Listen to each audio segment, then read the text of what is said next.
Hey everyone, welcome to my YouTube channel. My name is Mayank and today we are going to learn consistent hashing. Alright, let's start with the definition of consistent hashing. So consistent hashing is a distributed hashing technique.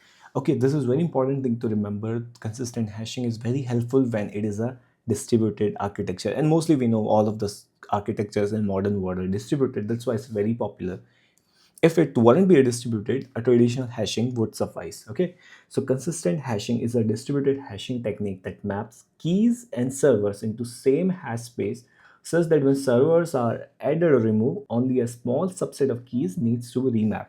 So this is very important. With consistent hashing, when a server is added or removed, we have to do very less rehashing. And that's why consistent hashing is extremely powerful. And to understand its power, let's understand the traditional hashing and what is the problem with that. Let's assume we have four users: user 1, user 2, user 3, user 4. Okay, user 1 has ID 125, 126, 127, and 128. Okay, now we have four servers: S0, S1, S2, S3. We have these many servers. Okay, let's assume we have four servers. Now, since we are using traditional hashing, our hash function will become 4. So we have to do a modulo by 4. To each of the user, we will do a modulo by 4 to find their respective positions. Okay, so user 1 will find its position at server 1, this will find its server 2, this will find its server 3, and this will find its server 0. Till now, happy path. Now let's assume we want to add a server. We added a server S4. Okay, now our hash function will change to 5.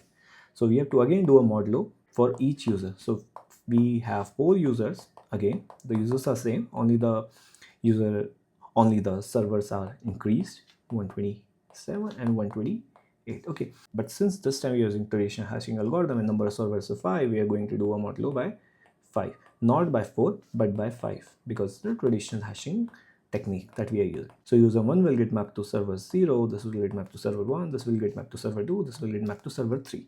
So what do you saw? Complete rehashing. We did a rehashing for all the keys that we have. Now let's say we remove the server, remove server 3, server 4, both of them crash. Our hash function changed to 3. Okay, now let's see how this will change. So we have again user 1, user 2, user 3, and user 4. But this time, since the number of servers are decreased, they are no longer 5, so we are going to do a modulo by 3 because we are using a traditional hashing algorithm. Okay, now user 1 will get mapped to server 2, user 2 will get mapped to server 0, user 3 will get mapped to server 1, and this will again get mapped to server 2. Again, complete rehashing. And this is disastrous because we have 4 users for now, but let's say we have millions of users, and we are doing this because it's a distributed environment, right? Any server can go down at any point of time, and if we have to do this all calculation again, we are going to just ruin our system. So to save us from this problem, they came up with the concept of consistent hashing. Alright, so how consistent hashing works?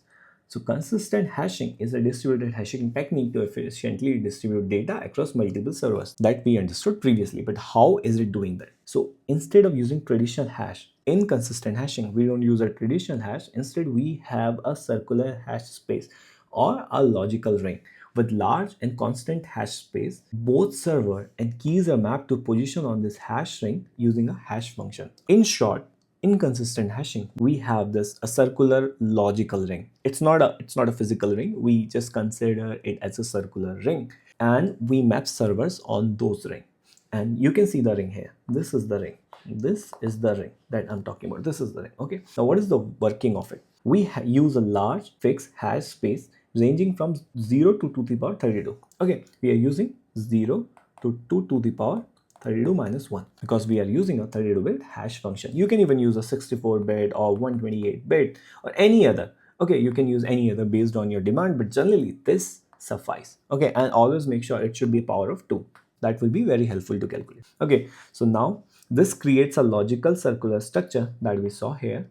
Okay, and values are wrapped around. All right, so this is a logical ring that I'm talking about. We have server 2 to the power 32 minus 1, and values will be wrapped around. So let's say user 1 got mapped here, user 2, user 3, and then again user 2 to the power 32 minus 1 got here, and again the user with user ID, let's say 2 to the power 32 minus 1 plus 15 will get mapped again to S15, something like this. Okay, so this is what consistent hashing is.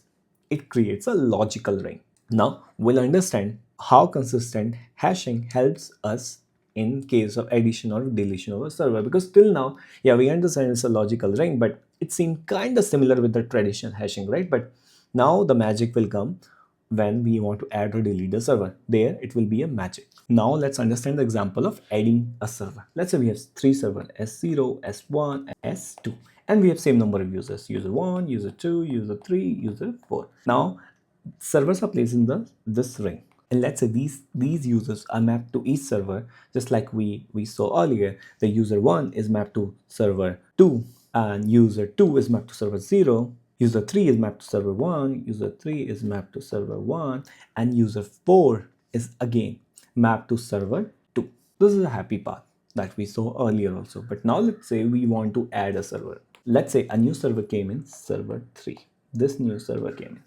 Now, for some reason, it got placed here between S1 and S2. So S3 got mapped between S1 and S2. S1, S2, and S3 came here. Okay, and this is practically possible because since we are doing a modulus for finding the hash of the server or the position of the server, this can be possible. Let's say server ID is something that is big, that it falls between these two. Okay, now what will happen? This user 4 was earlier connected to server 2. Now, with this in place, this will get disconnected from server 2, this will get disconnected from server 2, and it will get connected to server 3. User 4 got some hash value that was mapping to something that was very close to S2, but now since S3 is added in between, this modulo value got mapped to this S3. Now, when we added server 3, all the values, all the users that were earlier tagged to S2, now half of them can get tagged to S3 also. Okay, so we have a less rehashing. So we did a less rehashing. It saved us a lot of time. Now, this is a case when we have only 4 users, but imagine we have 1 million users. Imagine we have 1 million users and each server consists of like 2.5k users. Okay, 2.5k users, or let's say 3.5k users each server is having. Then previously, if we were using traditional hashing, we had to hash all the 1 million users, but this time we have to hash only these 3.5 or 2.5k users only, which is extremely less and extremely time saving in case of a distributed environment. Now let's understand another case of deleting a server. Deleting a server. Okay, let's say we have again S1, S2, S3, S4, and users are tagged to those servers. U2 is tagged to server 0, user 3 is tagged to S1, user 1 is tagged to S2, and user 4 is tagged to S3. And they are placed in the circular ring like this. And we are going in a clockwise direction if you have to place any user. Now let's say for some reason our server S1 got down. It crashed. S1 crashed. So we saw in case of traditional hashing, we have to do all the hashing again. All the keys were getting rehashed. But let's see what will happen in case of a consistent hashing. This S1 is crashed, and since server 1 is broken, this link is broken. Now where the user 3 will go? Since we are placing them in a clockwise direction and user 3 is close to S3, we are assuming that, not on the basis of the ring position, but we are assuming that. So user 3 will again get tagged to server 3. So now user 3 is tagged to server 3 and this server is down, and we did only one rehashing. Alright, so we don't have to rehash everything again. We just did one element of rehashing. Again, let's say we have a 1 million users, and think in that perspective. When we have 1 million users, we are only doing, let's say, even 3.5k or let's say 4k. We are just rehashing 4k users only. That's a pretty less load compared to when we have to rehash all 1 million. This is disaster. So this is how consistent hashing helps us in adding or deleting a server, and that's why we don't prefer traditional hashing here. Since it is a consistent hashing and it is a very naive implementation of it, there comes a problem. And that problem is load imbalance. So in basic consistent hashing, each server is assigned a single position on the hash ring, and this can lead to uneven data distribution. Alright, this is load imbalance. When we have a smaller number of servers, and if any server goes down, this can lead to uneven data distribution. So let's say you keep hashing and most of the user kept getting hashed to a single server. Even that is possible, right? Let's say we have user ID as a phone number and most of the phone number falls something like this: 72.198.72.156.72.187.72, and our hash function is mapping all of them to server 72. So all of these values are now tagged to server 72. Okay, so now this is causing a load imbalance in server 72 while all other servers like server 1, server 2 or any other server that is present is empty. So one server is doing all of the work and other servers are empty. That is the problem with the basic consistent hashing implementation, because since we are creating a ring, but eventually we are only doing hashing, right? And with basic hashing, it can be possible that all of the values are getting tagged in one range. So load imbalance can occur when number of servers are small, when server get accidentally clustered together and creating a hotspot, or a server is removed causing a sudden load shift to its immediate neighbor.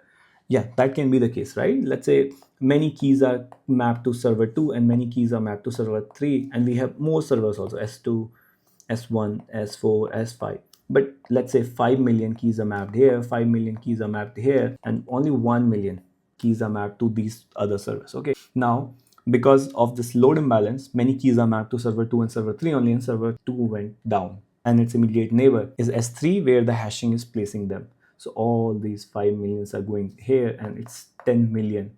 This server is dealing with 10 million requests while all these server with capacity of 5 millions are only working with 1 million, 1 million, 1 million. This is a bigger issue. So what is the solution? Solution is virtual nodes. Having a virtual node is a solution to this problem.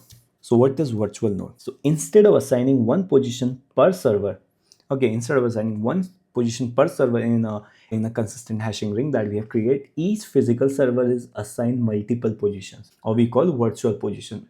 So in hashing, we assign each single server multiple positions. So each server is hashed multiple times to a different location on a ring. When a request is hashed, it is assigned to the next virtual node in a clockwise direction. A request then is routed to the actual server associated with the virtual node. Okay, now let's understand this in practice. So let's assume we have three physical servers, S0, S1, and S2.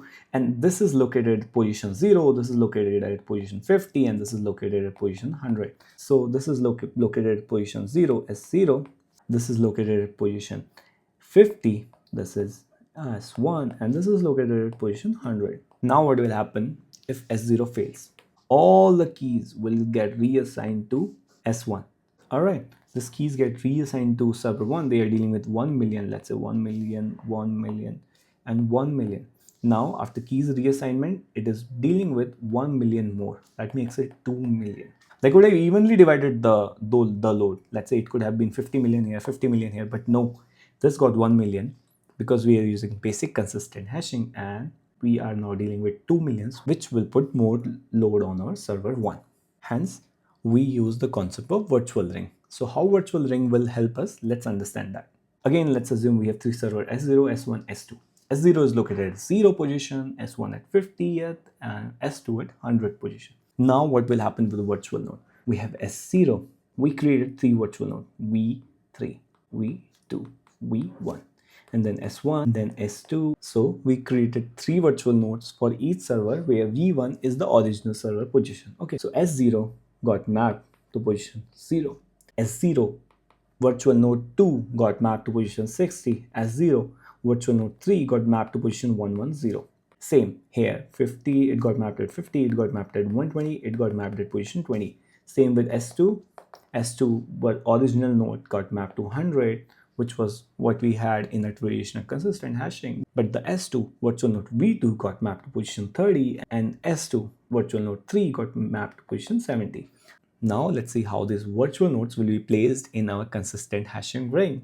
So now this is how the server placement look in a consistent hashing ring. Now let's say we got 1 million requests which was supposed to get mapped to S1, but now since we have S1 and S2 and S0 nearby to S1 original node, these got distributed evenly. So this got some 30k, this got some 40k, and this again got some 30k. So earlier S1 had to deal with 1 million requests alone. Now it got distributed evenly. Now let's say a server S0 fails. Since S0 is down, all its virtual nodes are going to be down. Now what will happen? All the keys that were mapped to S0 now needs the remapping. So these 40k requests that S0 was handling will get evenly distributed between S1 and S2. So 40k will get evenly distributed. If virtual nodes would not have been there, all the load could have gone to S1, But now we have logical nodes, hence the load is evenly distributed here. Alright, so basic consistent hashing is good, but consistent hashing with virtual nodes are used in real time. Okay, all the real life applications uses this technique, not the basic consistent hashing, but the consistent hashing with virtual nodes. Alright, now let's understand what are the data structures that are used for implementing this. Since we have a hashing implementation, we are going to use sorted map or tree map in Java. We are going to use sorted map. And sorted map internally use balance binary search tree. Hence, all operation will become big of log n because we know property of a balanced binary search tree. Its example is red black tree. Red black tree is a balanced binary search tree, and map in C++ internally uses red black tree in it. So hash string implementation can be done by a sorted map. And then key is a hash value. This represents the position on the ring, and the value. This represents the server or the virtual node. Okay. Value will represent the server or the virtual node. Okay. Now what will the lookup complexity? Since we are using a red black tree, all the operation will take big of log n.